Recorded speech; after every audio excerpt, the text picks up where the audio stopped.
Hello everyone, welcome back to my channel. সকলোকে মোৰ চেনেলত স্বাগতম জনালো। আশা কৰো সকলোৱে ভালে আছে। আজিৰ ভিডিঅ'টি হল আলোকেটো নিশ্চয় গমে পাইছা DID লিটল মাষ্টাৰ সিজন 5ত আমাৰ অসমৰ 3 গৰাকী সন্তানে স্থান দখল কৰিবলৈ সক্ষম হৈছে টপ 10। সো তেওঁলোকক বিজয় হ'বলৈ হলে ভোটৰ প্ৰয়োজন হ'ব। ভোটিং লাইন বৰ্তমান খোলাই হৈ গল। সো সকলোৱে এটা পাৰ্সোনাল নম্বৰ থাকে। এই পাৰ্সোনাল নম্বৰত গৈ কেনে যাতে সকলোৱে ভোটটো দিয়ে আপোনাৰ লগতে আপোনাৰ সমূহ সদস্য এই 3 গৰাকী সন্তানৰ ভিতৰত নৱজিত নাৰ্জাৰী Aapun Pegu আৰু Adhayashree যাতে হেতক ভোট দি কেনে যাতে বিজয় কৰে কিয়নো তেওঁলোকৰ বিজয়ে আমাৰ অসমৰ সুনাম কঢ়িয়াই আনে। যোৱা আমাৰ 7 মাহ 8 মাহ আগতেই আমাৰ অসমৰে কন্যা ফ্লৰিনা গগৈয়ে সুপাৰ ডান্সাৰত উইনাৰ হ'বলৈ সক্ষম হৈছে। সো বিজয়ী হৈ আহিছে।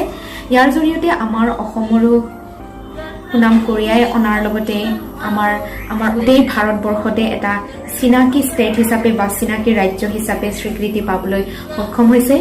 সো আপোনালোকে নিশ্চয় গমেই পায় যিবিলাকে ডান্স ইণ্ডিয়া ডান্সিং নহওক বা ডান্সৰ যিখিনি ৰিয়েলিটি শ্ব' আছে আপোনালোকে যদি ফলো কৰি নিশ্চয় গমেই পাইছা। এতিয়া আসাম কোৱাৰ লগে লগে জাজবিলাকেও মানে আচৰিত ভাবে আৰু না ওয়াও আসামত কি আছে তেনেকৈ ইমান টেলেন্ট ষ্টুডেন্ট আহে তেনেকুৱা আৰু। সো টেলেন্ট বুলি ক'লে নাচাৰ ক্ষেত্ৰতে হওক বা খেলা ধূলাৰ ক্ষেত্ৰতে হওক পঢ়াৰ ক্ষেত্ৰতে আমি তাকেই বুজো। কিছুমানে হয়তো পঢ়াৰ ক্ষেত্ৰত ইন্টেলিজেন্ট হয়তো ডান্সৰ ক্ষেত্ৰত আৰু কিছুমান হয়তো খেলা ধূলাৰ ক্ষেত্ৰত।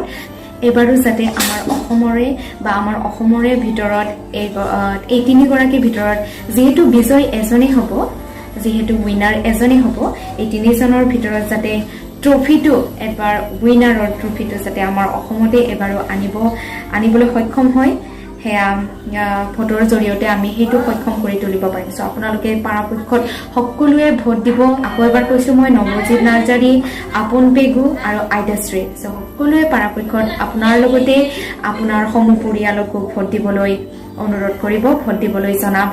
আৰু ভাল লাগিছে এবাৰ যেহেতু 3 গৰাকীয়ে এই আমাৰ টপ 10ত স্থান দখল কৰিবলৈ সক্ষম হৈছে যাতে ভোট দি কেনে তেওঁলোকক ফাইনালিষ্টৰ ভিতৰতে যাতে স্থান দখল কৰিবলৈ আৰু সক্ষম কৰি দিয়ে ফাইনালিষ্টৰ যাতে তেওঁলোকে আৰু স্থান দখল কৰিবলৈ সক্ষম হয়। আজিৰ ভিডিঅ'টি এইখিনিতে নমস্কাৰ।